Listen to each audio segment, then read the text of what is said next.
Holy cow, it's time for another Sacred Cow Barbecue. Grab a plate if you're hungry for some truth. We're here to free our minds from our collective BS.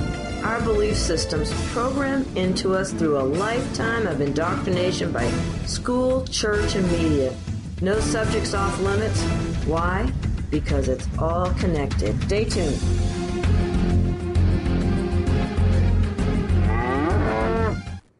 Good evening and welcome to Sacred Cow Barbecue, where we expose the Bolsheviks and their minions. I'm Patricia Aiken, an average host with exceptional guests. It's been quite a week.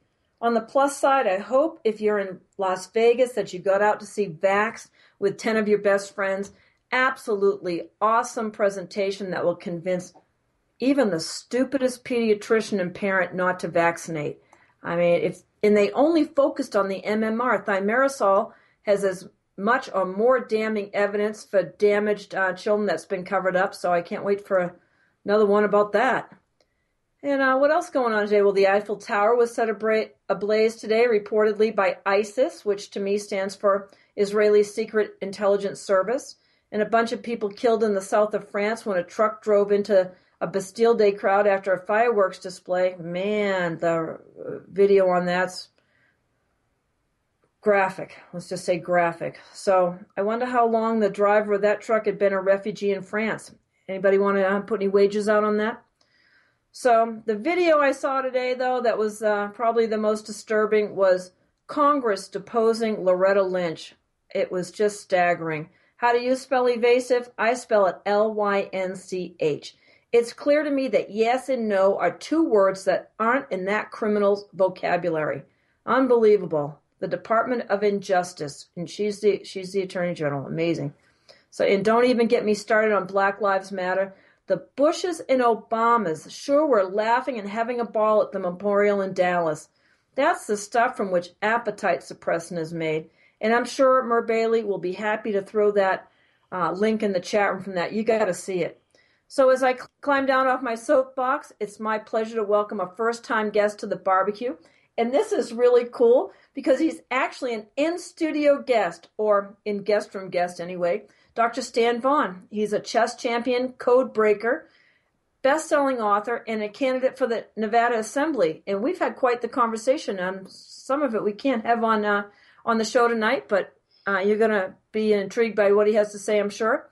And Stan, friends have been singing your praises to me for some time, so glad you could make it to the barbecue tonight. Thank you so much, Patricia. And yeah, it really disturbed me to see George Bush dancing at the memorial to the communist traitor John Brown's body, Yeah. The Glory, Glory, Hallelujah song. And holding hands with Michelle. Holding hands with Michelle there. But yeah, a lot of people forget that we have a state park in Osawatomie, Kansas, dedicated to the communist traitor that was hung, John Brown.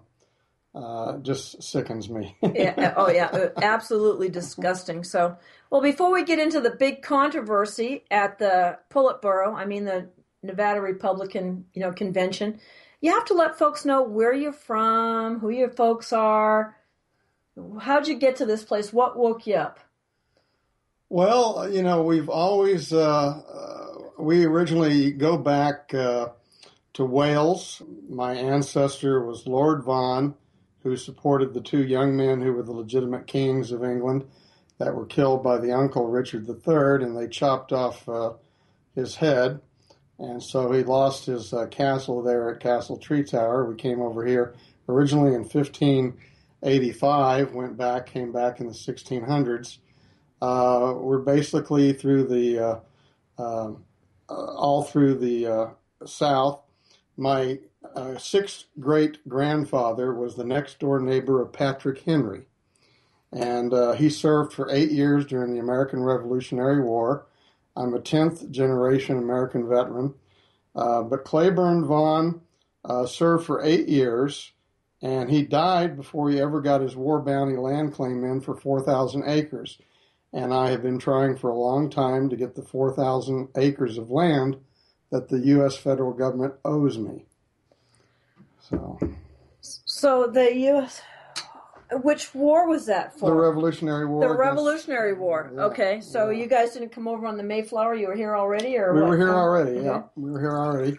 And my great-great-grandfather was a Confederate in the 1st Arkansas Cavalry, who was one of only 1,000 who never surrendered. He died in 1916, having never surrendered, never been pardoned, and I'm very proud of that. Wow, you got any greenbacks?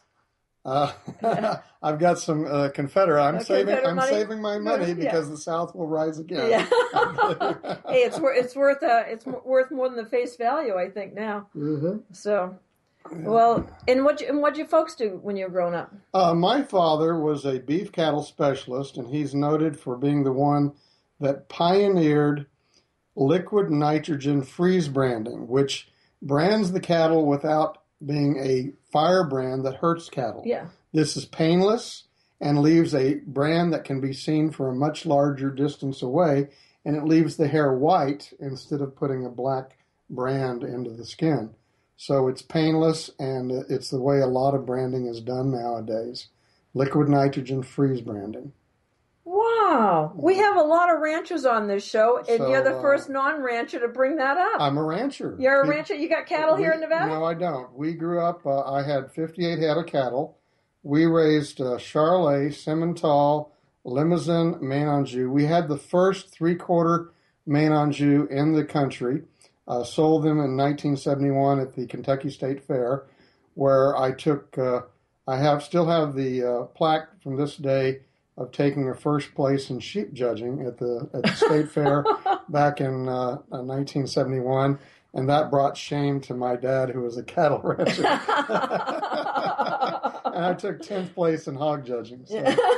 So it was like, what in the world? You're a cattleman. Those Caroline are really interesting looking cattle. I mean, the first time I lived in Virginia for a while, and that's the first time I saw Caroline, because we don't have those here in the West. I mean, that I've seen anyway. Wow, fascinating.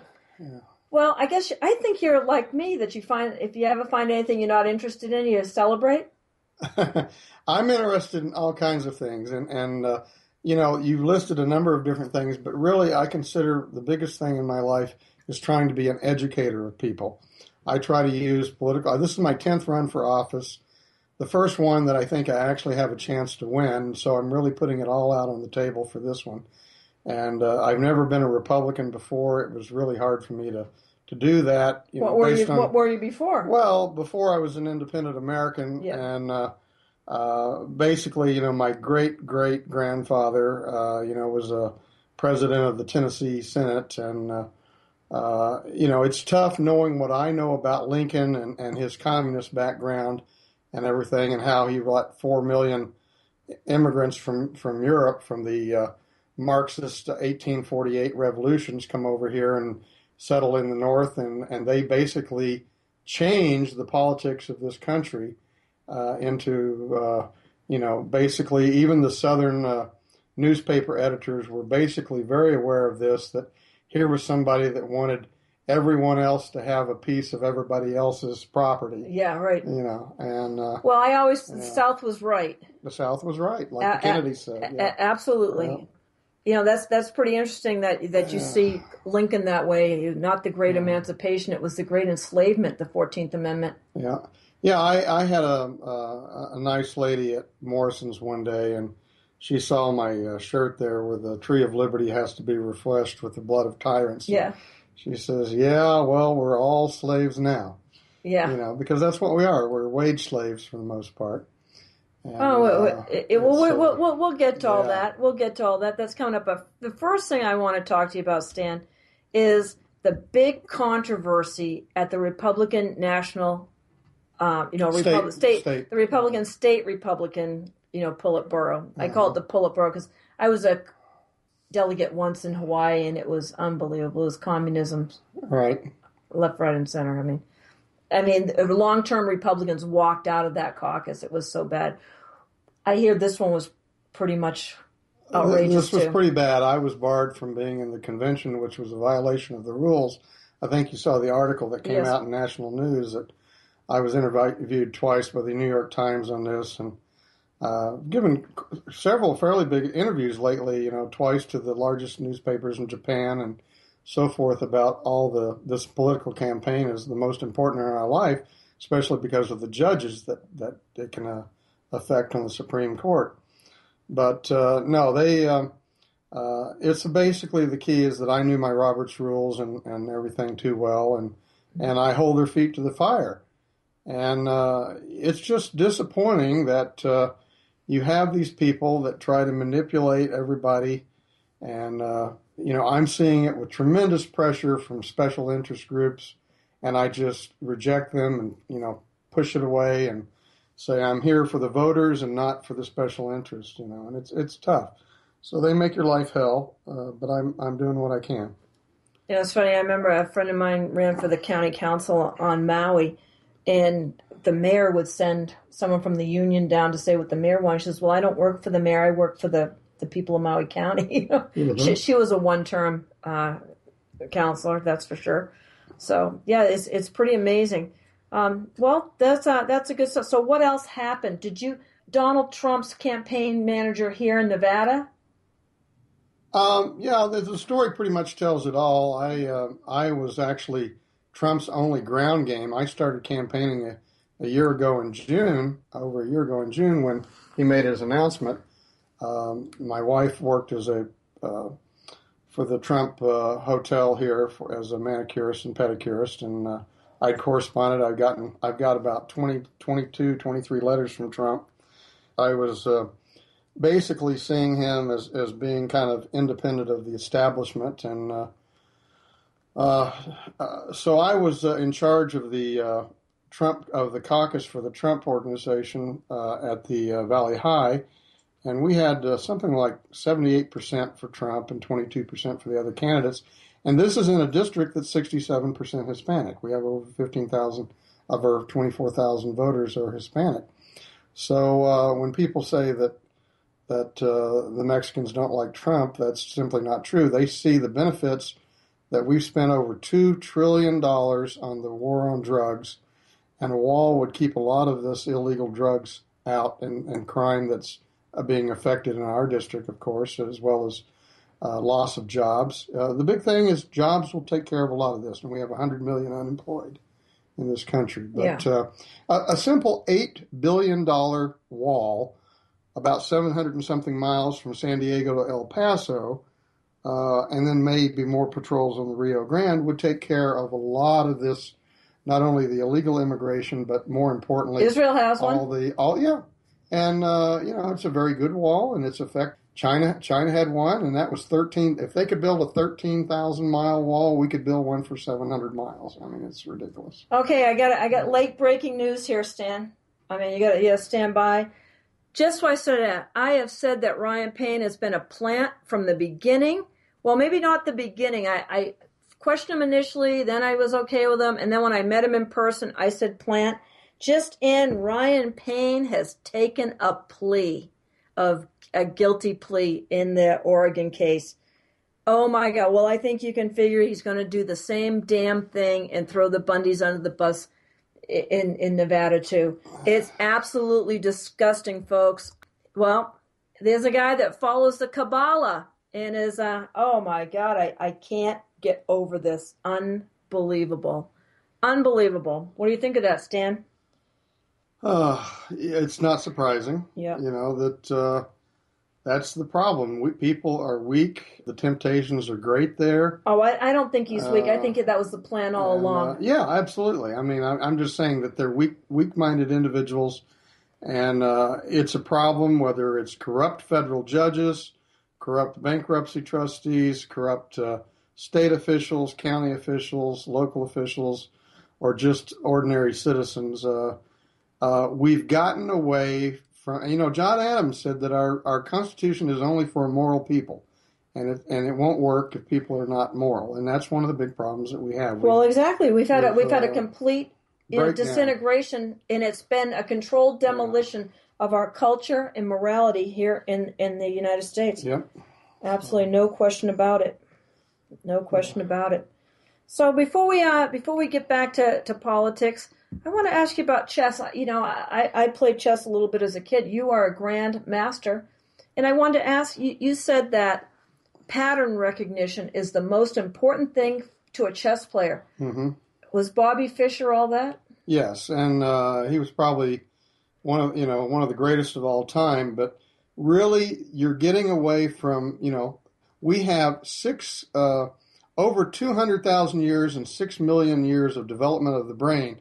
And what made humans so good in the development of their brains, which, by 200,000 years ago are almost the size they are today, is that development of pattern recognition, that ability not to live like regular animals just in the present, but be able to foresee recognitions of patterns. That as we became hunters, and delayed gratification. And delayed gratification, but that pattern recognition is what's made us who we are. And the problem we have today, and this is what the big thing that I've been fighting and Fisher was fighting, was for slow time limits instead of this bang, bang, bang, bang, fast video game society, which is rewiring our brains and taking away the memory areas and replacing it with just the ability to be able to move your fingers fast and so forth, redeveloping the frontal cortex. And so this is a real serious problem, because what's made us so great is pattern recognitions, whether we're recognizing that, the animals keep coming again and again to the watering hole, and that's where we'll get them. And so we're seeing this. We keep getting fooled over and over again. But what we're devolving, because people are dumbing down. There was a great movie called Idiocracy, which it's a silly movie with Luke Wilson, but it's really so true, where a man with average intelligence today, maybe 500 years in the future, would be considered a genius. Yes, we see the founding fathers were brilliant men. An 8-year-old, I remember, beat a pastor at the Greek, bee, like a spelling bee. Yeah, in Greek. you look at how people would graduate in their teens and so forth. But what you brought out there is very, very important. All you need to do is go to Monticello and look at the number of books these people read. And that's one of the things I've got a lot of, 400 or so credit hours out there. But you know what? Everything I learned that is of real value, I learned outside of university. Yeah. And that's from reading thousands of books. So a lot of people said in 2006, the Las Vegas Weekly said that there was more knowledge in my garage than anywhere except maybe UNLV library. And I read lots of books. I've just read a book today while I was waiting on you, and it was called Operation Snow. And I'm always educating myself. You need to be constantly lifelong learning, and then relaying that knowledge to people. But a lifelong questioner. Yes. Try to believe nothing that you think. Question everything. Thank you. Question everything. Thank you. And that's what's led me to be able, kind of like a Renaissance man, if you see so many different interests, and I find this over and over again. I get closed-minded people, well, if it's not in the Bible, I don't want to read it. Well, that's a problem then, because you're not opening yourself up to being able to be all that you can be when you're not reading all the different sources. Read the propaganda from both the left and the right, and you'll be able. Do your own research. Look at their correspondence. Look at things. Really evaluate. Question everything that's coming out of the mainstream that they push ad nauseum, and then you may have some. But people just Stalin didn't have it this good. He did not have the electronic media that we have today. He only had brute force. And what the communists are using against us today with television and there's a reason they call it programming. Yeah, and that's sadly, you have to. It took me years after my regular education to deprogram myself and basically become a self-taught person in a lot of different areas. And that led me to being able to accomplish a lot of things that the NSA and other organizations with their computers, because they can't think outside the box, or the computer doesn't have the key, so it can't break the code. Yeah. So you have my stuff here where a lot of different codes that I broke: the Zodiac Killer, the Westminster Abbey, the Shrewsbury Hall. Hold on, monuments, you know, et cetera, none et cetera. of that means anything to me. Yeah. We got to hold on. We're going to talk about that in a minute, and you got to remember that we're in fourth grade here. Don't know anything about code and stuff, but you can tell. The listeners can all tell that you're a really bright guy. You've got a PhD in accounting. I've never met anyone with a PhD in accounting before, and and 2 honorary PhDs, and you're a chess grandmaster and all that. So obviously you're a bright guy. But self-educated, I like that. I say anybody with a PhD, chances are your programming has been pretty intense. You've got a higher level of programming, but you've been able to break away from that. I'm impressed. But I got a gripe with Mensa. And if Crystal Smith, if you're listening, I'm going to bring up what you said. She's a Mensa member, or was a Mensa member for a long time. And she wanted to get the Mensa people active in being activists against fluoride in vaccines because they're so damaging to our neurochemistry. They're destroying our brains. And the Mensa people just wanted to sit around and talk story all the time, talk about how smart they are. It's that's one reason why the only time that I've gone to the Mensa meetings was when I was giving a lecture on my Mensa chess championships, because most of them are kind of self-absorbed. They don't recognize that the values out there of so many people out there that just are ignored, and everybody has some value. You can learn something from everyone out there. And I try to find out that from every person, learn a little something there that adds to humanity here, and it's really sad. So yeah, I don't go to the Mensa meetings anymore. Well, there's not going to be a Mensa if we keep putting out these neurotoxins. Yep, and that's absolutely true. It's that's another gripe I get is that I don't even get into that right there. But a lot of our most intelligent women are being brainwashed not to have children. Yeah. So I mean, it's just it's really sad there. Yeah. I know it's something else. So how many children do you have? I've got 2 children of my own and 1 stepson. That's my wife's child.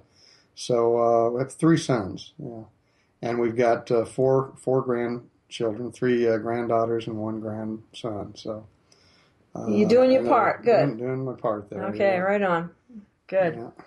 Okay, I want to go back a little bit to the controversy at the Republican, because you're a Trump supporter. Mm-hmm. I just read something the other day, and I'll show it to you, that shows his Jewish roots, and it was by a guy. I'll have to find it for you. That there may be some Jewish blood in his past, so that they don't claim now. I'll show you that article later, and if anybody wants that, email me. I'll send it to you. PatriciaCanHelp@gmail.com. But I haven't heard. I've heard a lot of stuff from Trump that I totally agree with. I mean, and the left seems really worried, and the so-called right is equally concerned about him because can he be bought? I don't think so, and I think the fact that I think it's going to come down when they make the announcement for VP. Because I heard rumors that he was offered a couple of $100 million if he had picked Gingrich. So if he ends up going with my recommendation to pick somebody that will get those 54 million evangelical Christians to come out and vote, which Mike Pence would be seemingly the best candidate, that will tell us a little something there about whether he could. Well, there was a rumor today that something was leaked that he picked his candidate, and it ain't Sarah Palin. Yeah. Yeah. So. Yeah, I don't know, but you're exactly right. The last time they murdered a Supreme Court justice was in the 50s, a man named Fred Vinson, and it was to stop the schools from being segregated. Well, there was a lot with Scalia there that's very fishy too. There's no question, absolutely no question, no way. We are listener and volunteer supported, so this is the time in the show when I ask everybody to go get something cool over at freedomslips.com, get the archives. So listen, I want to get, the reason I wanted to have you on the show is because as I didn't know you had a ranching background, so long-time rancher. And that you know that the Civil War was complete fraud. Yep. And stuff, and communism in action, and the Reconstruction Acts and all that. So that brings us up to so-called federal jurisdiction in Nevada. Those people need to be put back in their 10 square mile box, one tentacle at a time, as my friend says. And this is one of the things that I sent to the Bundys, and I know Joel Hansen, I've sent stuff to him as well. Yeah. People have got to understand that when the feds try to say, oh, well, Nevada waived its states' rights when they came in 1864. Well, I'm sorry, but there's a Supreme Court case from 1907, Coyle versus Smith, that the Supreme Court of the United States said that a state cannot waive its inalienable 10th Amendment rights. And so, therefore, its waiver of the lands within its jurisdiction is null and void.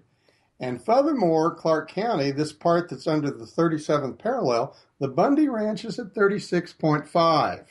All right, and it was not part of statehood. It was not part of statehood. May 4th, 1866, right. And that came in, and that was from Arizona Territory, was given by the feds total jurisdiction over to the state of Nevada.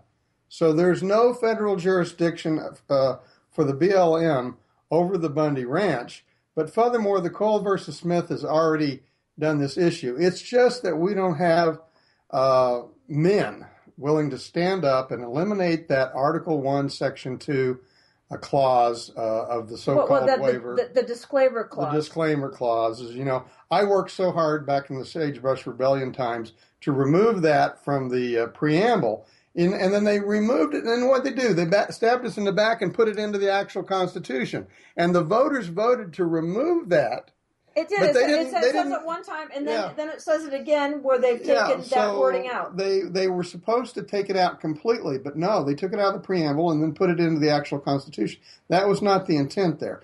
So we continue to have politicians that are selling out for power or appointments, et cetera, and this is the continuing problem, is that we have corrupt federal judges, corrupt officials that are selling we the people of the state of Nevada out. And then there's also the strip that was given from Utah Territory over to us. And think about that. That contains the Great Basin National Park. There's no authority for them to create a national park there. That's, so there's so much. That was our friend Harry Reid that was behind that. Yeah, so there's a lot there that continues to keep being done.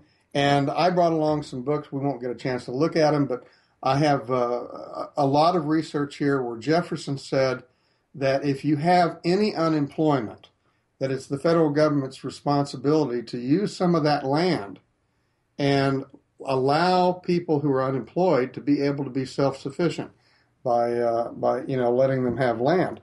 And well, the way that they gutted Ammon Bundy's bill, AB 408, in the last session was just stunning to me. I mean, nothing said corruption like that. When it was the most popular bill not in that session, but in the history of the Nevada legislature, and the insiders, went in and gutted it. What hope do you have of being on the assembly when it's that corrupt from behind the scenes? Well, we have to get there first, and then I know that there's a real battle even when you get in, because you're only supposed to, as a freshman, be able to introduce 5 pieces of legislation. But that's where, my experience in negotiations and, barter, I have a real big background in barter that could be beneficial to the state.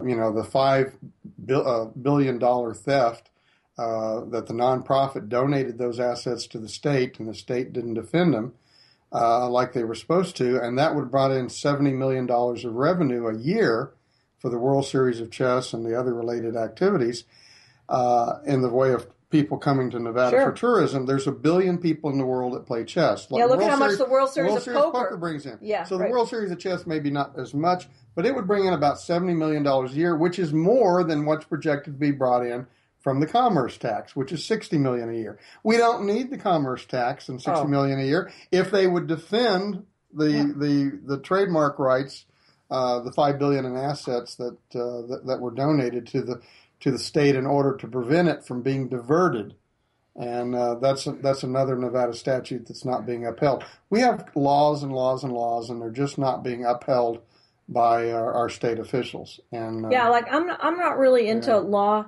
people that go into politics wanting to be lawmakers. I'm into people that want to be law repealers. And that's my big thing. People say, "What are you going to do?" Well, I said, first off, you keep saying like, "What laws do I want to create?" Yeah, I want to do an anti-Sharia law thing, which 9 states have passed, and I'd like to make Nevada the 10th state on that. But I would like to repeal. We've got too many. I mean, the whole thing is, life, liberty, and property. Okay, so we fought a war over slavery. Thank you for quoting that properly. And this is the whole idea of government. Read the 2 treaties of government by John Locke and Samuel Adams, the founder of the Tea Party. He said he wanted a government that's based on the philosophy of John Locke's 2 treaties of governments, which says that all laws must be in obedience and not conflict with the Bible. And our first Supreme Court Justice, John Jay, said that we are a Christian nation. So what's happened here? Where did it go off the track, off the rails? And this is one of the problems that we have, is we're becoming more and more of a war on Christianity, and trying to just wipe out and just anything goes. And any part of white culture is under attack. It's all under attack. And so we've got to, as you said, we've got to repeal a lot of laws, and that's what I want to do, is repeal a lot of laws there that because that's part of liberty. The more shackles that you put on the people, we're supposed to be putting shackles on the government, not on the people. And that's one of the big problems that we have, is that we're basically, people need to really look at the federal government is the oppressor, and they've created a whole system of everybody looking. Well, look at Hillary. If anybody at Camp Pendleton, as Congressman Issa said, any one of 40,000 people with top security clearances would have done anything like that, they'd be gone. But Hillary, it seems like they'd be gone to Guantanamo. They feel like they're above the law. They are. Everything is for sale. They are above the law. Yeah. I want to read you a quote, and people will have to bear with me if you've heard me say this part before, but I think this was a very telling interview. There used to be a television show Monday, Wednesdays, and Fridays called the Longines Chronoscope, and it was in the early 1950s. This was on June 20th, 1952. The co-hosts were journalists William Bradford Huey, who was a very famous journalist in his day, and a U.S. diplomat named James H.R. Cromwell.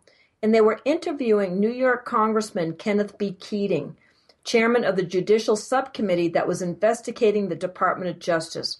So this is a very telling conversation they had. Mm-hmm. Huey says, in general, about the Department of Justice, isn't it true that nations that have fallen into totalitarianism, that one of the agencies of government that becomes totalitarian or a tool of totalitarianism has been the Department of Justice? Isn't that one of the key agencies that shows deterioration? And Keating jumps right in, doesn't even let him finish, and he says, a dictator must get control of the Justice Department and the police, the interior.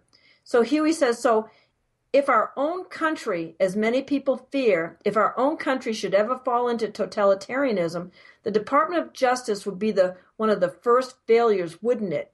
Keating again jumps in, he says, it would be an absolutely essential card in such a machine.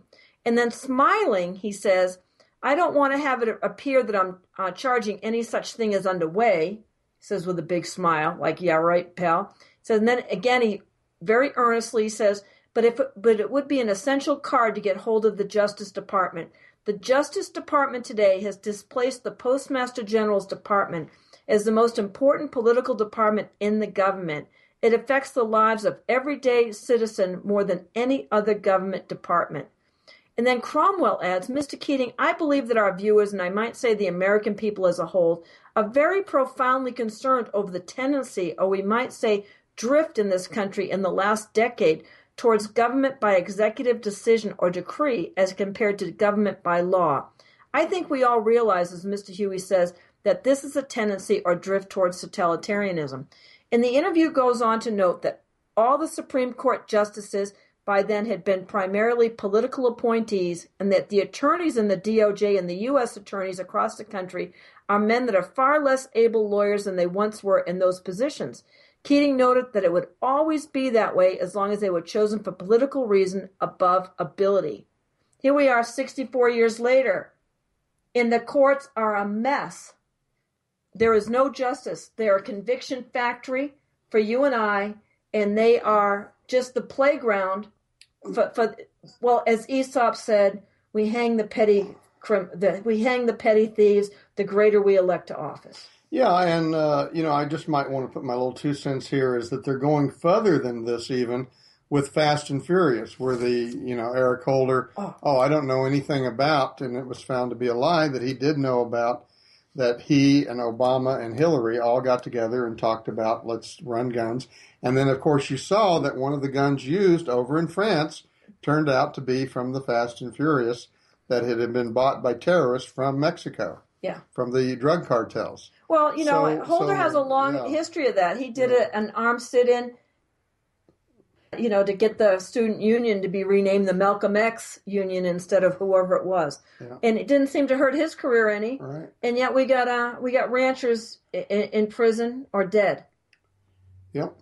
So the situation, what's the solution? Aside from rope therapy, I really don't see a solution for... We've got to eventually get legislatures who will get back to the death penalty for corrupt federal judges. I'm serious about that. Did there used to be a death penalty for corrupt federal judges? There was under ancient law.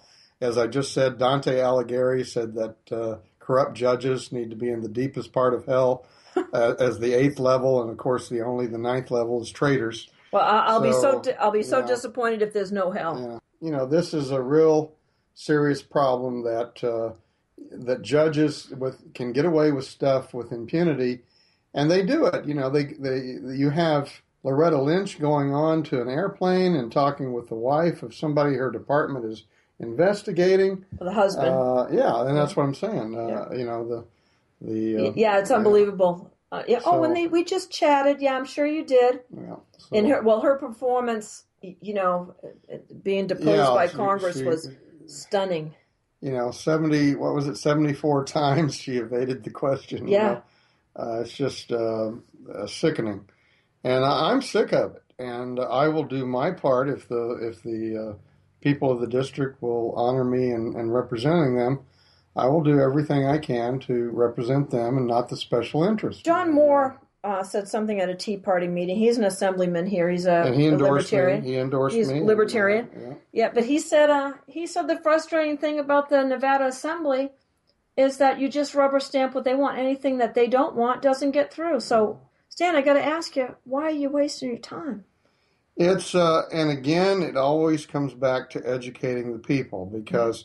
I've got right out here, I'll show you a little bit later, I've got, after just 9 of the first 30 precincts, 1,500 returns of Democratic voters that the post office is now certified they don't live there. Attempted, not known. This is voter fraud. And at that rate, I'll end up with about 5,000 voters who don't exist. Okay. And so you can subtract them? I can subtract them. I'll make a court case out of this if I don't win. A court case in a corrupt court. Yeah, but the key is you've got to educate people what's going on here. In 2012, on the second day of early voting, I went to vote and was told, "I'm sorry, Mr. Vaughan, you've already voted." Like hell I have. I'm not leaving. They said, well, we'll call somebody. Says, I'm not leaving.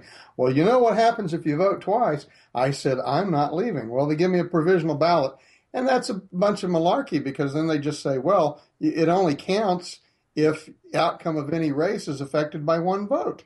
So they're stealing, elections. It's not just the voter machines. Oh, the last one, Harry Reid getting in the last time. Yeah. Unbelievable. Yeah. Unbelievable. Yeah. That was, someone said, do you think Obama's going to get reelected? And I remember a friend in Australia, and I said, I don't know, call Diebold and ask him. Yeah. I refuse to vote until they go back to paper ballots. And even then, because what happened, were you privy to what happened at the Republican convention here? that the ballots were taken out? Yes, and that's in that article right. that you were referencing there. There was no security for the ballots, and as you know, that there were over 200 ballots that ended up missing. The people were not certified, to go to the state convention. And then you have somebody like me that doesn't even get to go in and vote in the state convention. Yeah. And then they misspelled my name. They were. Well, I did play too. All their little games in there. Yeah, but I mean, come on. It's like I filled out the forms correctly, and they they're doing everything they can, because just to screw with you. Just to screw with you and everything. Yeah. But the word gets out, truth will out, and my hope in the Bundy situation is juries, and I think it's important that we start a grassroots campaign, and maybe we can get all the so-called conservative candidates to join us in this, to put out something to explain that juries can vote their conscience, that there's jury nullification. You actually have a very important case, one of the very first cases, Georgia versus Bradford, I believe it is. Georgia versus Brailsford, I believe it is, from like 1794, that you have the right to not only review, in other words, the judge's instructions. And that's why I've never been on a jury, because I always quote Article 6. Oh, yeah, they always say, will you obey the judge's instructions? And I come back and I say, providing they don't violate Article 6. And the judge looks at me and goes, okay, you're excused. And everybody else looks around and like, what the hell is he talking about? Well, last time I did that, a woman across on the other side of the room raised her hand. And they said, yes. And she jumped up and said, I agree with everything she just said. Yeah. So and then they called a recess before that could spread any further. So, you have the right as a jury to be a fully informed jury. But yes. But a lot of times, now they just try to go ahead and put you on. But then when you come with Article 6, now that becomes serious, because then the judge is agreeing that you have the right to review fact as well as law, and so it's very important. Article 6 says that the judges in both federal and state are bound to obey the Constitution. So basically, if he's doing something unconstitutional, you're not going to obey his instructions, and and so they don't want to put you on there when they know that you're going to review the law as well. You're going to poison the jury.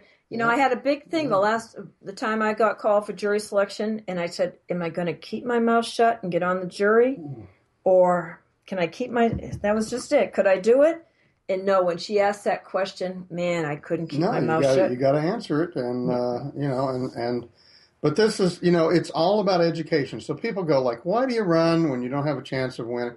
I came real close once before in 2006, but, in all these 10 runs, you get before people and you're able to educate them on issues.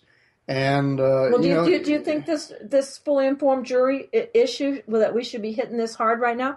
This case is going to come up in February. I think it's very important, because they will try to keep certain facts from being, you see, that's one of the things. They will try to keep certain facts from being put before the jury. And so it's going to be very important, I think, to get jurors on there who understand what's going on. And this is why I try to educate people about their inalienable rights. And we the people make up the state is the collective people, and they have the inalienable right of states' rights as well as their Ninth Amendment rights. And I'm sorry, but those rights are inalienable. You cannot waive those rights. And so that's one of the things, that you cannot waive inalienable rights. Well, I don't think anybody really wants to hear that. No. So what do you think? I really like the Bivens claim that Hansen and Clayman wrote. I think it could have been a lot stronger. They didn't bring up the destruction of the cattle and 100-year-old infrastructure and stuff like that. But the fact that the judge is just thumbing her nose at that and refusing to recuse herself is Marxist central. You're finding more and more judges that are being not recusing themselves when there's conflicts there and everything.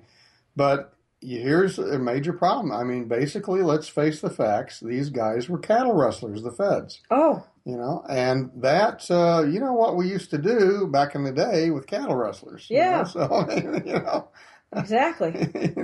So that's, this is a serious problem, that you're seeing that, and this is, a lot of people forget that Teddy Roosevelt, who started all these national parks, said himself at a speech in 1910 at Osawatomie again, at the Osawatomie Mental Hospital. Osawatomie? I've never even heard of Osawatomie. That's where John Brown, with his terrible swift sword, killed 7 people, and they have a park there named for him. But at that speech, called the New Nationalism, that's where he announced that he was going to, basically, he started the Progressive Party. Right. And he said, I'm a communist. Yes. I'm a communist agitator. That's what right. Teddy Roosevelt said. Oh, the Roosevelts all were. This whole green agenda, this whole... we hear about climate change and everything else. This started with Teddy Roosevelt. Oh, it started even before that. Yeah, I mean, but the Roosevelts were both huge Marxists, huge communists, and absolutely incredible. They have sold us out so long. Do you have any hope for the American people waking up? I think so, because I have people that I respect. And when I see so many people, whether they be Oath Keepers or others, I see them, waking up, and they see a danger. This is really the most important time in American history, even more so than the war between the states. And because the war between the states, you had about 1.5 million died. Out of 31 million people or so, but you're talking about 15 million that can die in a civil war in this country if we have this again. It's going to be a real tragedy if we don't get a handle on this and bring some law. I thought Larry Clayman's had filed another complaint against the government for inciting racial violence and stuff. Yeah, interesting. I thought that was pretty interesting. Yeah. Hey, listen, we're coming up on the end of the hour, and Stan, I hope you can stay and hear Billy Hill's story next. It is wonderful. It's a fascinating story what that gentleman has to share with us. And so I've been talking tonight with Stan Vaughan. Dr. Stan Vaughan, by the way, and he is, you can tell, do you have a photographic memory? It's called an identic memory. If you watch Big Bang Theory. Yeah. But I was, Paul Morphy. So you had to pick one of those characters, which one would you have been? I would probably be Sheldon. Oh, that's funny. Because I'm a Southerner, he's from Texas, I've always seen that.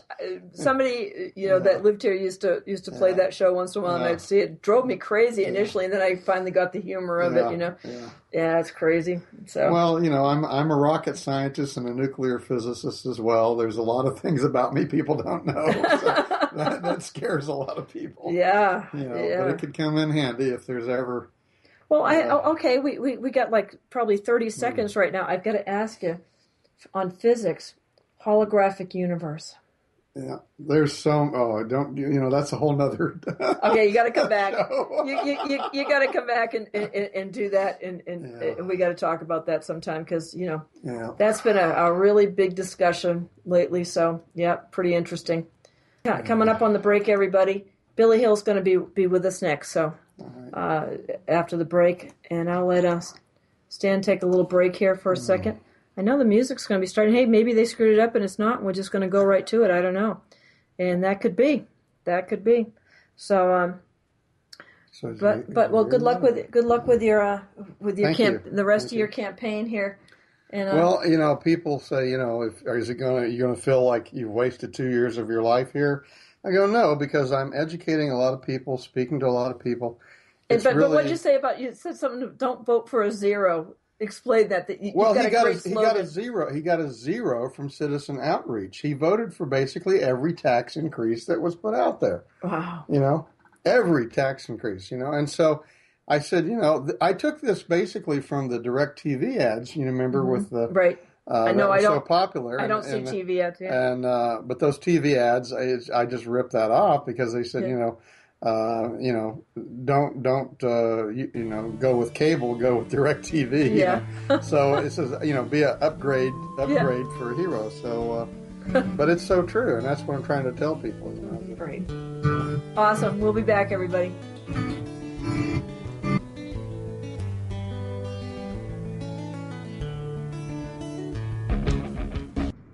Welcome back to Sacred Cow Barbecue. I'm your host, Patricia Aiken, and I'm really happy that Dr. Stan Vaughan's agreed to stay on with us this hour. And it's my pleasure to welcome Billy Hill to the barbecue tonight. Billy, thanks so much.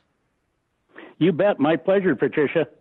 Great. You know, when we talked last week, we had a small world story that just blew my mind. You know, you're in Montana, and I said, where? And you said northwest corner, and I said, well, where? And you said Thompson Falls. And I go, well, I know one person in Montana. He lives in Thompson Falls, and his name is Dewey Ross Duffel. And you said, we went to school together. Yeah, this is a big state up here, too. It was kind of ironic that I had went to grade school with Dewey. Yeah, and you see him in town and still know him and stuff. He's the webmaster for Vaccine Liberation, VacLib. And so that's how I know him, through the Idaho Observer and stuff like that. Wonderful person. And boy, that gorgeous property, that view of the river there is awesome.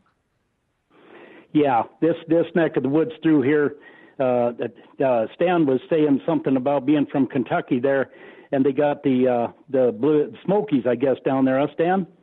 The Appalachians are in the eastern part. I was in the Jackson Purchase area where Kentucky, where you have the Ohio River, Mississippi, and the Tennessee rivers all right there. Yeah.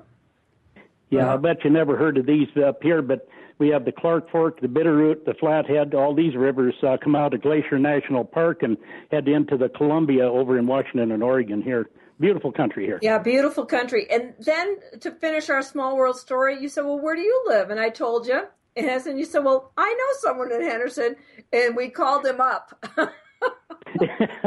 He used to be my supervisor when I worked highway construction for Peter Kiewit. Oh, it's just hilarious. Well, Mac, if you're listening, good night to you. Billy, you've had an incredible story, and we're not going to be able to do it in an hour, but I just want to start with your story with the bear. Start us out. Yes. Okay. A lot of politics, a lot of law, a lot of emotion, a lot of turmoil, a lot of in this thing, and it went on. It started in 1985. It's just one incident after another has went on even up until here just recently. But there's a grizzly bear. It started out with a political thing there. We were kind of having kind of a turmoil with the Forest Service. They were just coming into regular. Right. So let's start out that you're an outfitter and a guide, and you were a rancher at the time. You had cattle. Your family had a ranch, and that you continued ranching. And then you were outfitting, and you were acting as a guide to take men elk hunting, right? That's correct. Okay. And so on September 21st of 1985, I met two fellows out of Poughkeepsie in Highland, New York, here in Trout Creek, Montana, and we loaded up into my vehicle and headed up into drainage on the east end of a 92,000-acre wilderness, where they are trying to recover the grizzly bear in the Cabinet Yaak ecosystem here. And there's quite a study and I think two full-time researchers studying the grizzly bears. So anyway, I've had but I've met a grizzly here and there all my life and never had too much of a problem. But when me and the two New York hunters moved up the mountain and got an elk bugling, he came in to about 100 yards from us and kind of stopped. And I couldn't figure it out because at that time I'd outfitted for about 25 years. And so anyway, I worked on him, and I couldn't get him to answer again. So I decided I'd go up to the top of the ridge, which is 150. So did you figure something was spooking him? Yeah, there was something wrong. I mean, I knew something was wrong. I just couldn't tell what it was. The elk just all of a sudden shutting up just isn't normal. There's something that he got alarmed about and moved off and never even said another word. So I moved to the top of the ridge and went above where he had been, thinking that if I changed my position and then bugled or cow called, that I would get the bull to answer me again. So I get right up above where the bull had been, and I give a calf elk call maybe a couple times, and then I started walking again, and just as I started to walk, behind me I heard brush breaking real loud. So I turned around and kind of quietly with sign language was asking my two clients, what is all the brush breaking about? Is that you guys? And they said no, and they pointed over the side of the ridge, and there was no noise going on at this moment. So I blowed that calf elk call, and the woods just erupted, and up the hill comes this crashing towards the last guy behind me, which is about 60 feet back. And so anyway, I'm kind of crouching down and looking, trying to see if it's that bull coming in without bugling at me. I thought he might just be running up. But to my horror, I looked through the really dense huckleberry bushes and the lodge poles, and I seen the guard hairs and recognized it as the hump and the back of a grizzly bear was coming right in directly at the last, which was Charlie Lanzarone. That's kind of an oh crap moment. Yeah, I'll never forget that moment. Yeah, I bet those two guys from New York are still telling this story too. Yes, they are. We've remained friends since then, and yeah, it affected all of our lives. But I yelled at Joe Skip. He was between me and Charlie in the back there, and I yelled, "Grizzly, get on him," because them two guys with the bow and arrows were the only armaments that we had. There was not a gun on the mountain. And so Joe Skip turns like he's getting ready to shoot, and the bear, when I yelled all that, he hadn't spotted these two guys yet, so he's headed uphill, and I'm off to his right, so when he heard me yelling, he turned to the right, a 90-degree turn right in front of these guys, and run right past them at me. But as he turned, Charlie whacked him with an arrow, and then he run past Joe Skip. Well, he was about 6 feet from Charlie when he shot him, and he came past Joe Skip, and Joe fell down over backwards, releasing, and hit him from about 4.5 feet away, and his arrow went in between two vertebrae in the bear and kind of slowed him down, but I was probably 60 feet. How big is this bear? Well, that's something that's documented, very well documented from 92 days earlier, that he weighed 350 pounds then, but he was 27 years old, and he had a broken jaw from an Aldrich leg snare that they had caught his leg in a trap, in a cable snare, and I don't know how long he hung up there without food or water, but it was extensive length of time, and he tore himself up pretty bad and broke his jaw in 14 places, broke his leg that was in the snare. Other injuries were noted on a capture report signed by the researchers, that when they went back and found him hanging there all tore up, they gave him drugs and laid him down and evaluated him, and then they turned him loose again in the woods. Yeah, now this is something crazy here. I mean, why would they? That animal needed to be put down. It would have been a mercy killing to put that bear down, because he's a danger to anybody out there.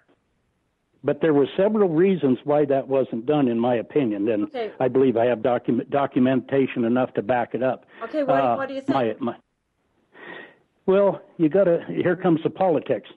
At that time that this thing happened, the mining companies were trying to get access into the wilderness up here to take out these millions of ounces of silver that are in here. And I think they estimated 2 billion pounds of copper right here behind my house, but it's a wilderness area right behind my house. So in order to get access into the wilderness area, the mining companies were paying the Forest Service up to $150,000 per bear that they had a collar on in there. And that, I think, one reason that they didn't kill the bear because injured too bad, I think the one reason they didn't do that was because they would have dried up that source of money. Okay. The other reason, go ahead. All right, I just want to say, all right, give us the other reason, then I want to go back to the bear. The bear has been shot between the vertebrae. Yeah. Okay, go ahead. Give us the other reason, and before we go back to that part of the story. It's kind of like a commercial interruption. Yeah, the other reason that they didn't come out and expose the fact that this bear was injured was because it would jeopardize the whole recovery of the grizzly bear back here behind me. If they knew that they were busting these bears up as bad as they were, they would never be allowed to continue their practices back there. And I believe those two reasons are why that wasn't made public when it happened. Oh, my gosh. That's a recipe for disaster. And the disaster is in progress. You're on the mountain. These men have had their bows ready to go for elk, and thankfully, and so they were able to slow the bear down a little bit. Then what happened? Then the bear came past them, and it had me targeted as the main target now. And I realized that after 25 years in the woods and hunting bears all my life, I decided that it was all between me and the bear at this point. And I knew then I could see an arrow sticking out of him, so I knew that I had problems. So I figured the best chance I had to survive was to go over a steep mountainside and at the full dead run. And I mean, I was going down that mountain, just jumping as far out from the mountain as I can and then free falling until I'd hit again. And I'd go down on my legs and jump as high as I could and go down the hill again, just bounce down the mountain. And I'll bet I never made it 100 feet until that bear ran right over the top of me. Oh my gosh. That's the first time, and I got out from under him. I remember us sliding down. I was on my back on the mountain, sliding down the hill, and he was on his belly with me under him, and he was trying to bite me in the arms, but his upper teeth were broke at angles from that leg snare, and he was just lacerating me. He couldn't close to compress to bite into me, cutting me up. But anyway, I got away from him, kicking him off the top of me, and I rolled to the left. Got up, took off running again, and I mean, I didn't make it 3 jumps, and he'd run right over me again. I mean, he had me down 3 different times on that mountain there in a matter of just, I don't know, less than a minute. So anyway, I'm running down the hill after I'd got out from under him and running on the 3rd time, and I heard him coming right behind me, and I was going past about a 5-inch diameter lodge pole about 10 feet off the ground, and I just reached out and grabbed that tree with my right arm and swung around it I kept dropping down to the ground as I came around the tree, and I lit on the ground on my feet, and that bear lit right there less than 1.5 feet in front of me, and where he was shot through, he had loaded up with blood, and when he hit the ground there and compressed, he blowed the blood all over me. And I couldn't see or nothing. And anyway, that was a mess. Oh, my gosh. The bear went on down the mountain 280 feet. We measured it and was laying down there. But I run back up to the bow hunters. That was my only protection, is their bow and arrows. And then I put each one of them out 15 feet on each side of me, and we blood trailed that wounded grizzly bear through thick brush until we found him laying down there. And I hit him with a stick, and he didn't move, and I realized that he had terminated. And I just didn't want him behind me. Bear, I feel as bad for the bear as I feel for you and your men. Well, I'd tell you right now, Patricia, I have nothing at all against grizzly bears. I've lived here, interchanged with them for years, even when I was a kid. And I never had anything like this happen. And it would, in my opinion, it would never have happened if it hadn't been busted up and starving to death. That'll come up a little bit later in the story, but that bear was starving to death. My gosh. Your men must have been guys from New York just coming out to hunt a little elk. They had to be in shock. They never imagined anything like this, and neither did I. Yeah. But then, and I called the director of the Fish and Game Department and told him what had happened. He said, well, these things happen, we'll get an investigation and we'll check it out. So he sent a game warden down, and the game warden called me at my house, and I called in at 1 o'clock in the afternoon, and at 10 o'clock at night he called me back, and it was pitch black. And he said, we're going to go up that mountain tonight, and I need you in here at the sheriff's office 20 miles away. He said, I need you here in 20 minutes. Don't talk to anybody. Just drive in here. Did you think that was a little unusual? Oh, I knew it was. I had been a reserve officer in the county before, and I knew what was going on. But you got to play it out. I mean, that's one thing I didn't get in there that happened before this. When that bear was dead and we walked up to it, we sit there and looked at that, and I told these guys, if we come off this mountain and tell the truth of what we may not be believed by the people that we need to be believed by, and we may be in the bigger trouble that we've ever been in. We may have more problems because of this than you've ever experienced in your entire life.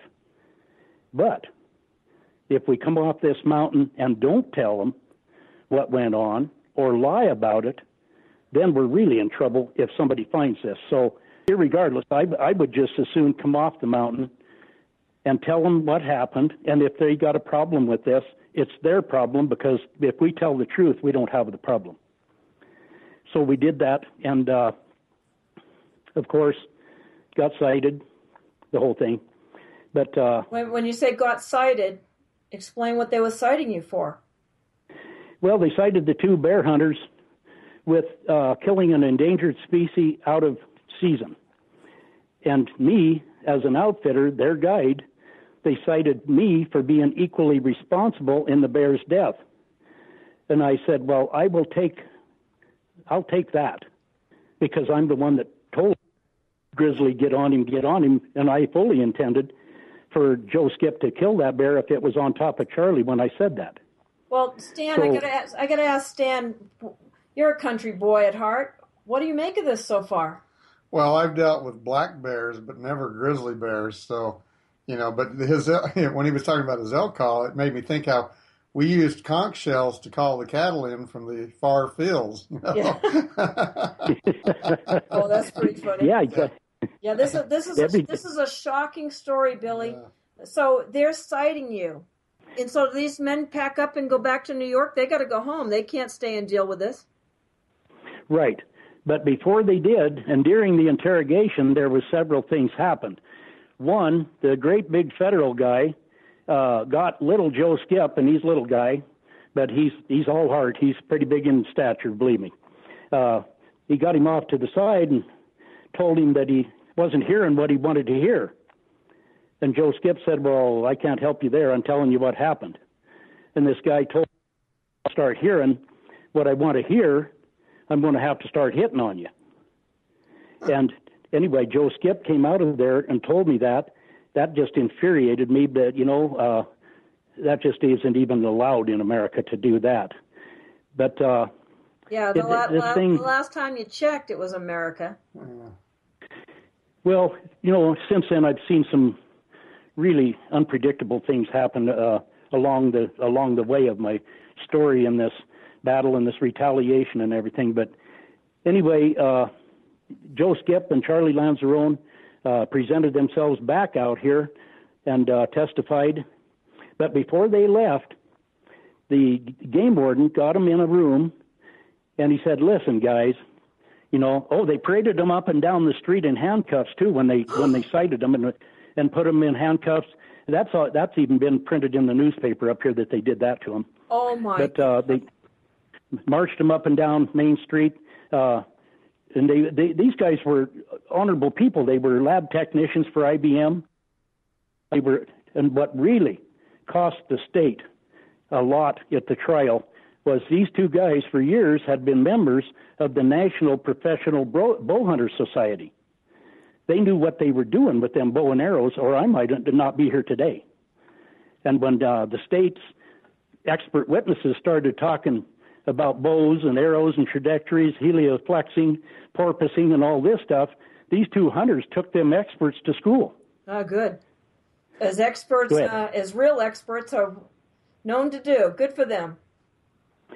And the man juror on that first jury has brought up a subject since then to me. He said that guy that was the expert witness had never killed a bear with a bow and arrow, and he was an expert witness, and I was sitting on the jury, and I've taken two bears with a bow and arrow. He said nothing that guy said made sense to me. Oh, that's interesting. So anyway, I got to ask you, Billy. Did you have an attorney representing you? Yes, I did. But the first I had, the minute he found out it was a grizzly bear and going to be a federal endangered species that he had to defend me on, he kind of flew the coop. He got out of there. But so I called a friend of mine that I'd known for 20 years, and he took the case and seen me on clear through Supreme Court. Wow. So, okay, well, you're kind of, there's a spoiler there telling us this goes to the Supreme Court. So what happened at the trial? Well, the first trial, we were found not guilty, but before them guys went home, they got these two guys in a room and told them, if you two hunters, now I know we got off on the wrong foot, but if you two can tell us one thing that we can convict Billy Hill on, we'll drop the charges against both of you. And they were the only two guys that had flung arrows.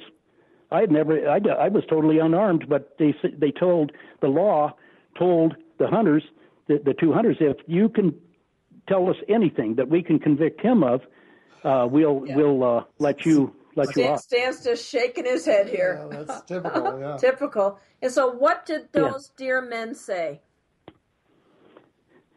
The two hunters? Yes. Well, after they left, and before we got to trial, I brought a lot of grief on myself, and I still say I did the right thing. These guys, the law enforcement officers, I think there was 4 of them, we all went up there and spent that night on the mountain, and next morning we skinned the bear out, and they walked off and left the carcass, the emaciated carcass of this bear up there on the mountain for the other bears and the birds to clean up, Right. And something didn't seem right to me. So I said, what the devil is, they're not even going to present this emaciated carcass to substantiate my claim that the bear was starving to death, and I blew a calf elk call. The bear might have thought he could handle that calf elk and charged it. That might have been why he charged. Well, so the evidence... So in other words, they're destroying the evidence. Absolutely. So 3 days later, in the middle of the night, I saddled up my pack horse and my horse, drove up the canyon, went up there in the rain, and I cut the bear in half, put him in saddlebags and brought him down, and then kept him about 2 days to freeze solid because he was starting to get old, Yeah, right. And so then I took the carcass to Missoula, Montana, the University of Montana. Nationally known grizzly bear expert Charles Jonkel was a friend of mine. I'd worked with him before, and I took the bear carcass to him, and I presented the carcass to Dr. Jonkel, as evidence for the state against Billy Hill. Because if I hadn't provided that evidence in that manner, I would have been brought up on federal charges of illegally transporting and illegally taken endangered species. Oh, my God. So, it's like a chess game. Radicalized environmental agenda. We were talking about that earlier. Yeah. So, anyway, I delivered that bear to Dr. Jonkel, and probably 2, maybe 3 days after that, the sheriff called me up. I always did reserve work for the sheriff's department. The sheriff called me up and said, Bill, I got something I need you to do. And I said, okay. I said, I'm kind of tied up here with a mess I'm in. You probably heard about it. Yeah, but I got these horses running on a ranch out here, and I've about heard enough from them people. I need you to go out there with your horse in your horse trailer and run them horses plumb off of that property and run them ways away so I don't hear no more about this. He said, it's going to take you most of the day, but I expect you to do a good job because you always do for me. I said, okay, I guess I'll go do that. These are wild horses? No, they belong to one person, but they had been run off of their range by somebody on some horses and put over on an innocent person's property that didn't deserve to have them there eating their hay. Right. But anyway, so I'm out there running these horses, and it took me most of the day. When I got home, my wife is in a shambles. I said, what is going on? She said, that sheriff that sent you out to chase them horses. I heard you talking to him on the phone. And I said, yeah. She said he stood in front of our front door for 5.5 hours while 11 armed men ransacked our house. There was federal people, federal law enforcement officers, state and county officers, Sick. all armed. And she said they were here. And these men all took an oath to uphold the Constitution, I'm sure. Well, they had an illegal search warrant even, and she wanted to review it, and they said they just pushed it into her chest and pushed her out of the way and came right on past her. But when she was trying to defend my records, which you have to have of your clients at all times, or you don't have no phone numbers to get a hold of them and all this stuff, they gathered all them records and were trying to take them out of my house. And my wife was trying to defend it so that I could at least touch base with these clients that were due in next week. And the undersheriff at the time grabbed her when she tried to grab the box of records. He grabbed her and flung her back, and she hit her back on the corner of a square table and hurt her back. And, down the road, you need to hear what these people, how it turned out with these people. Yeah, well, what I find really alarming about this, Billy, is that here you're a well-known member of the community, a well-respected member of that community. You've volunteered your time, have been part-time with the sheriff's department, and this is how they treat you? Well, yeah. The Endangered Species Act, it just gives, when Congress regulated or gave the Forest Service regulatory power out here in the West, they gave them unlimited power. And that's what's wrong with this country. The Constitution to limit the power of government, but when Congress gave these people regulatory power, the Forest Service, it just gave them unlimited power. And that's what we're seeing. Well, Ron Paul warned about that. So that's really ugly that they came and ransacked your home and brutalized your wife like that. So then what happened? Yeah. Well, then we went to trial on that one. That was for the criminal charges against me. They wanted to put me in the pen for 10 years, and I didn't kill nothing, but they said I was just some kind of a heinous person, for being involved, even being around when a grizzly bear died. So anyway, we got to trial, and we got found not guilty by a good jury. And right after that, my attorney and I decided that they had violated two of my basic rights. One was the freedom of speech, because the game warden came to me probably days after the bear deal. The attack. How many days? Every now and then we break up. We have a little break. So how many days after? About 2 days after the initial attack, the game warden contacted me, and he said, if you go near the media, this thing is going to go pretty rough on you. Yeah. So what I seen in the next couple of days was they were trying me and convicting me through the media. Mm-hmm. Oh, absolutely. And they were. That's how they play. There wasn't even a trial. It just, as a matter of fact, the warden that ordered me prosecuted came out with a statement, and he said, if these old boys are innocent, they'll get a chance to prove it in court. In other words, he had me guilty until I could prove myself innocent. Yeah, that's a little backwards. Yeah, well, I noted that immediately. But so after I took that for about 4 days, I called up the Missoula, Montana paper, got pretty good circulation, and I told him, you've been printing half the story.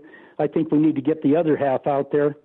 And when I came out a couple of days telling my side of the story, that was the same time that I'd taken the bear into Dr. Jonkel for examination. 2 days after that, they had a search warrant for my house when they came to my house there, and that search was based on they were hunting for newspaper articles and grizzly bear parts and all kinds of ridiculous stuff that but that where they were hunting for that newspaper articles, he was further trying to deny me my First Amendment right to freedom of speech. Yeah, if they're going to try your case in the media, you might as well get a chance to defend yourself in the media. But they see, that caused the attack on my house, then that and transporting the bear. But the other right that God gave me that they denied me was my basic right to self-defense. They said I didn't deserve to defend my life because it was an endangered species. Jeez. And that's when I responded from the witness stand, when he further stated that, I responded by saying, when that grizzly bear comes smoking down on me, I didn't have any trouble deciding who was the endangered species. It was me. Exactly. Right. And exactly. And at that time, that quote made it International Enquirer and Sports Illustrated because it must have hit a point, you know. And what all of it. Did you look over at the jury? What was the look on their face? I think I seen a couple of the women were kind of paying close attention to the prosecution until they got to cross-examining the two guys that actually shot the bear. And when them guys were so professional, they brought the jury in for us. But before that, it was kind of neutral. I couldn't tell which way it was going to go. Okay. But after that Those trial, are two major rights. yeah, and them are the two rights, you know, that I thought were violated, and that's that we needed to do something further. So we did file a lawsuit, and as that was just getting underway, the Fish and Game warden captain, who had quoted, if the old boys are innocent, they'll get a chance to prove it, he was standing on top of a unsecured cage in the back end of a pickup with a big grizzly bear in it, and the guy was getting ready to retire, and he wanted pictures in national magazines to show him as a cowboy, you know, around the bears. Right. And something happened as the bear stepped out, the truck lurched ahead, and the bear cage and this guy all went out in a big heap, and this guy landed on top of the grizzly bear that was outside the cage. The bear flipped around and bit him and broke his leg, and two Fish and Game wardens cut the bear in half with 12 gauges. Oh, my God. Wow. But this guy that worked for the Fish and Game was made a hero in the national magazines because all the photographers there had been invited to come and watch him do his last bear release. So they were told, you know, you better make this guy a hero because this ain't looking good, you know. But at the same time, that same guy ordered me. The same time that guy ordered me prosecuted, here he has that happen, and he's made a hero. There wasn't even any investigation about any negligence. There was nothing. That makes you think that this law only works one way, and that's for the lower people. Well, we were talking about that today. That's what Trey Gowdy said. There's two tiers.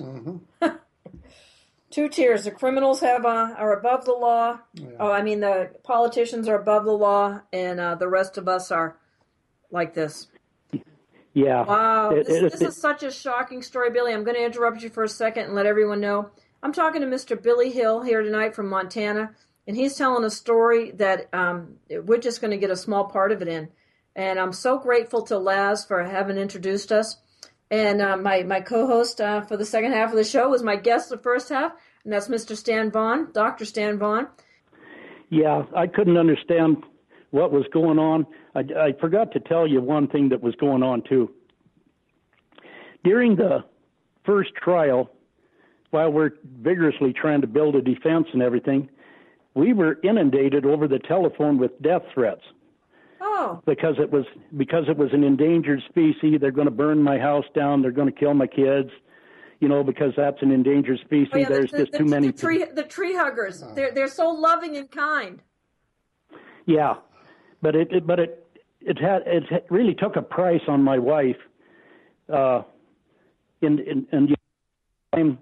the time the second trial was over, actually just about the time that the whole thing there was over, she had a nervous breakdown, and 6 weeks later had a 9-pound tumor taken out of her, and even 2 months after that, at 41 years old, she had a heart attack.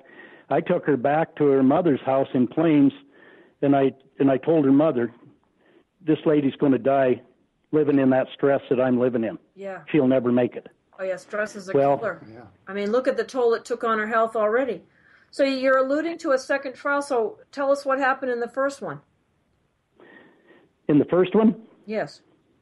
How did it end? Well, the first trial was for where they were trying to put me in prison, for killing an Indian. Case. Yeah. Well, that's where the county attorney put in national publications that him and the game warden had totally destroyed me and the hunter's version of what happened, that we were guilty of sin and he was going to prove it. And it just, they tried us in that media all the way through. It was just one thing after another. They were trying to, and they were going up and down the highway to all the grocery stores and service stations and telling everybody that they really had me. Pollute the jury pool. That's exactly what they were doing in both trials, but it didn't work in either one. But it just amazed me how far down these people that are not elected, they're appointed. And boy, I mean, you don't know what you're going to get when that's all you do is take somebody else's appointment, because that guy might not even represent any interests of the general public. No, he's been bought and paid for an agenda. Well, I can't believe we're just on the first trial. So, all right. So I'm going to catch us to the end, because we only got like maybe 15 minutes more, and we got to get some more of this story out. Okay, well, yeah, I got you through the second trial, but okay, wait a minute. No, we're not done. Yeah, I was found not guilty in the first trial. The second trial, the state and Montana Fish and Game and the county attorney, who has maximum immunity in these kind of deals, we prevailed on both of them in that trial, and they had to pay a settlement, and at the end of it, my attorney said every single penny of what we won was in legal fees, and my wife and I never got one copper penny. Oh, my God. Okay, so then there's another trial. How'd you, after you're acquitted there, I would think the second trial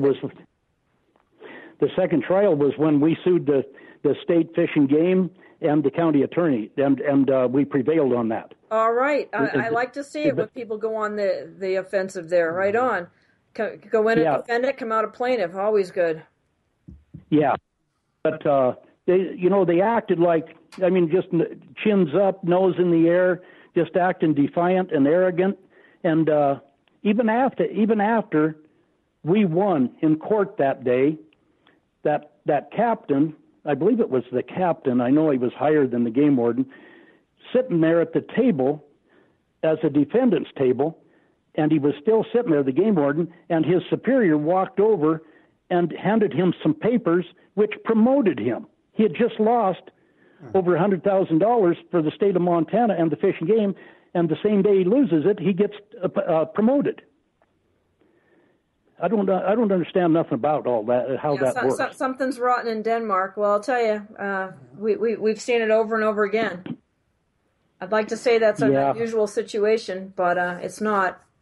So you prevail there. Well, you got to understand that out here in this wilderness, there's wilderness with wilderness designation, right, and then there's wilderness that's just called national forest. And then, like my ranch, I don't have anybody live like a mile from either side of my ranch here. I mean, we're out here really remote. But these people in the Forest Service are the land managers of the national forest, and they also manage the wilderness. So the Forest Service is a partner in this grizzly bear recovery, and when there's a grizzly bear death, the Forest Service will encourage the state, whichever, Montana, Wyoming, Idaho, whatever state it's in, they will kind of high pressure the state to prosecute them people, trying to put them in prison, to use them as an example that nobody shoots a grizzly bear. You're better off to lay down, and they tell you lay down and play dead. If you lay down, in my opinion, you just might be dead. Right. Wow. But they but they tell the rest of us that that's the only acceptable if you ever get attacked. But think back, what did this other guy do? The warden captain. His aides, both of them, shoot this bear with 12 gauges a minute that the bear gets on top of their boss. Yeah, right. Well, he just should have laid there and been still. Oh yeah, well, if we're dumb enough to do what they say, we'll be dead and he'll be right. And someone's asking what the name of your county is. I know you're in Thompson Falls, but what's the name of the county there? I'm in Sanders County. Sanders, okay. All right. Yeah, there's only one county north of me, and that's Lincoln County, and then that's Canadian border. And I'm only 17 miles from the Idaho border here at Trout Creek, where I'm at. Yep. What little I know about Montana, I've been through there. And it's real pretty here. You got winter for a long time up there. But this is when it's heaven on earth up there this time of year. Yeah, we like to say we got 9 months of winter and 3 months of bad.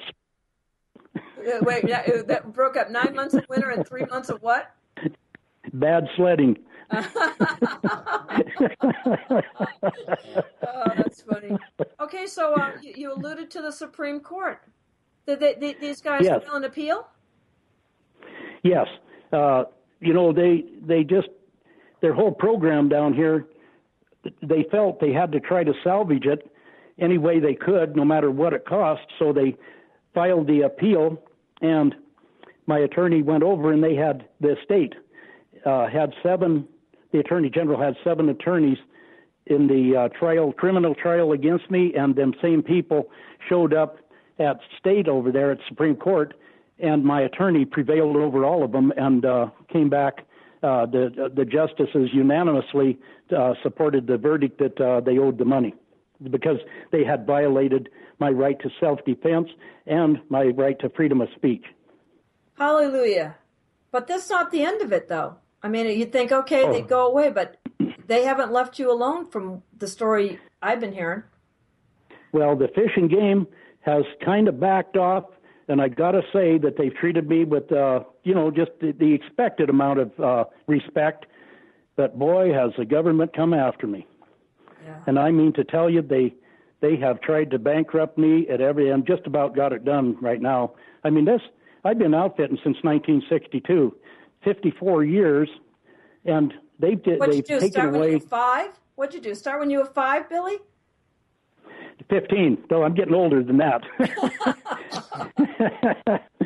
Yeah, but, I'll be 70 my next birthday. It's getting harder to run this ranch up here, and I had built a secure kind of a retirement. I was a logger. I got a yard full of logging equipment. I was an outfitter. I can't log anymore. They run me off, tell everybody I go to work for that they don't want me on the job on national forest land. I get the outfitting. They took away my outfitting business. I sent the documentation to my congressman here just a month and a half ago. It totally clearly shows that they illegally took my outfitting business away. But the congressman just writes to him and says, "Can you handle this to the Forest Service? Settle this thing out, will you?" But they won't make any gestures to me to ever get back in there.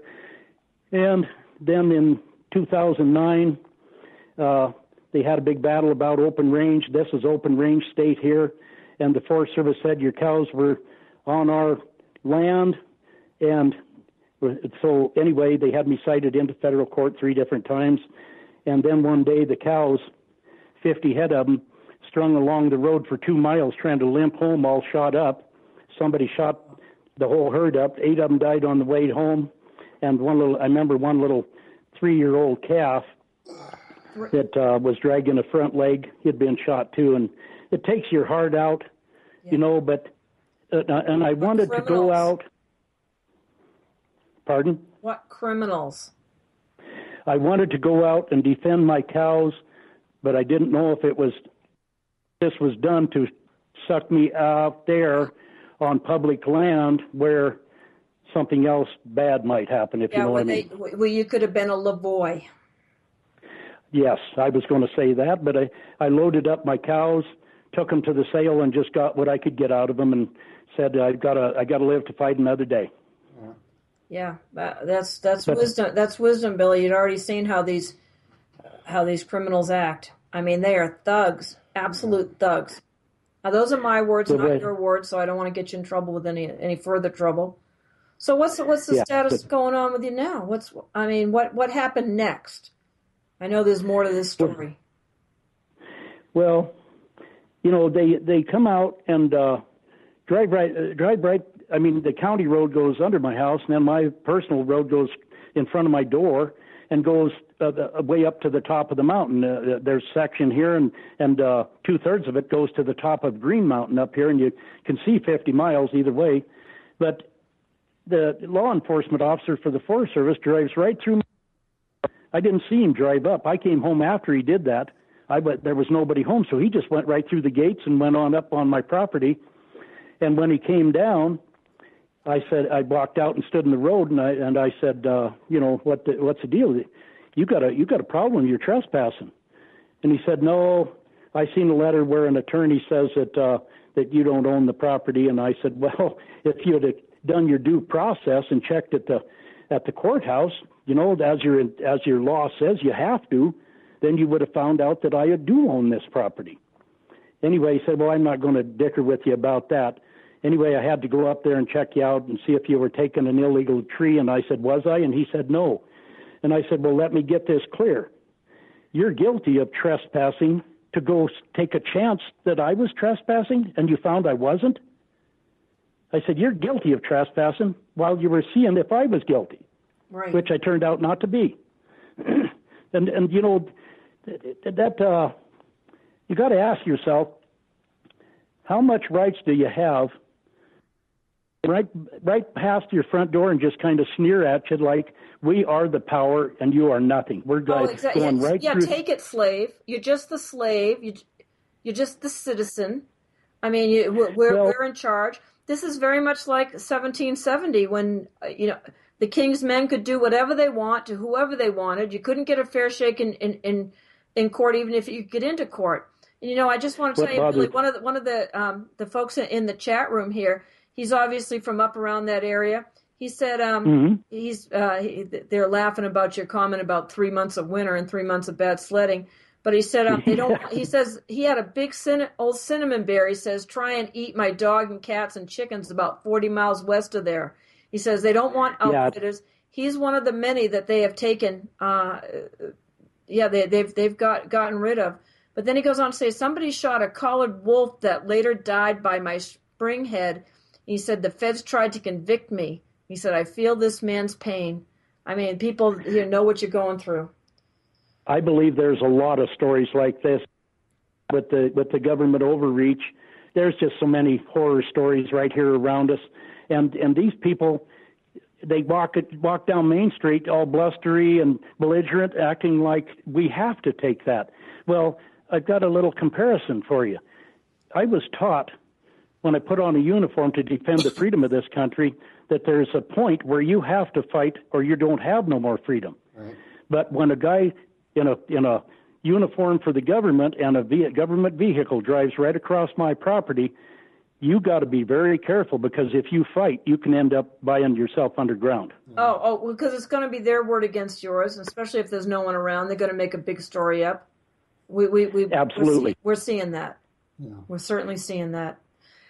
Stan, you have any comments you want to make to Billy here? No, he's just, what I experienced with them, as a nonprofit volunteer, and they're stealing the $5 billion in assets of the nonprofit, trying to run it through my bankruptcy and consolidate it. It's insane. But this is just going, and they go, well, trademarks is nothing that the media really wants to cover. I'm going, it's $5 billion in assets. The media should be covering this kind of a theft. No, but they control the media, and this brings us down. I don't care who the media is. They've been bought out by a certain tribe, and they control it now. Even these small town newspapers have been bought up. It's absolutely disgusting. Yeah, you got to get it in the state anymore. As a watchdog against government overreach. No. I've got to just about call in a favor with any of the national hunting magazines to even get any coverage on anything like this bear deal, but I got to give North American Hunting Club credit, because when they were first starting right there in '84, I was on the board of directors for Montana Outfitter and Guide Association, and we endorsed that magazine to get it started. They're a heck of a group, and that bunch really stood behind me in Wonderful. this and took my side, and I'll never forget them for it. Wonderful. That's I'm glad to hear that. Hey, Billy, you've got to come back. We've only got about a minute here, and we've got to finish the story. But I know you and Juliet have put some videos of this up on YouTube. It's Billy Hill versus the bear, and the bear is in parentheses. Okay, Billy Hill versus the bear. If you want to see more of this story, if you can't wait for the next time I have time to have Billy on, then you can go to YouTube. Billy Hill versus the bear, and the bear's in quotation marks. So you can see more of this. And I know how many parts of this have you got done already? We're just right at the end of the bear story and the court cases, but we're going to move into the other areas that I was explaining. And one thing that I'd like to say, Patricia, to your audience, that I have every single thing that I will say, either in public or private, I have documented, and I like to hold up my documents to prove that I'm not exaggerating, I'm not diminishing. You and Laz are like brothers from another mother, man. You're like documentation central. I'm surprised they haven't tried to burn your house down to get rid of that. I hope you're storing it in a safe place and have it several copies, different places, and spread to the wind. Do you know there wasn't even such a thing as a thumb drive when this all started, but there sure is now. Okay, very good. I'm so glad to hear that. Very good. Very good. Well, Billy, I think I'm being open and notorious as your best safety. Yes, I do too. That's why I've run for sheriff of the county. Good. And you narrowly missed. I mean, Stan can hear that. I mean, you only lost by how many the last time? I lost by 142 votes out of 7,300 votes. Yeah, and can they really prove that? Did you call for a recount? Well, there's a lot of desolate miles in the night when you're bringing them votes in. A lot of things can happen up in these remote counties. Yeah, we were talking about that a little while ago. Yeah, I'm sure that is. So, hey, you get tremendous compliments. Thank you, Mark. I'm so glad you were here to kind of corroborate what's going on in that area of the woods. And thank you, Mer Bailey, for putting the link in. So thank you. She put the part 1 in so people can continue to follow this story. And we'll have you back. Definitely have you back. We'll be and Patricia, we'll be adding a lot to that YouTube site. Okay, awesome. I think that's great. And, put your documents up. And so I want you to stay safe. I can't believe what you've been through. And I know you met Jeanette Finicum not long ago. Yes, Jeanette and I we both spoke at a church in Plains, Montana, and I really enjoyed meeting that lady. She's a fine lady. I just don't know who could ever leave 11 children with the actions like were done in that incident. I just can't even explain that. Cold-blooded murder. Well, Billy, I'm glad you're still healthy. And everybody, thank you so much. This has been Sacred Cow Barbecue.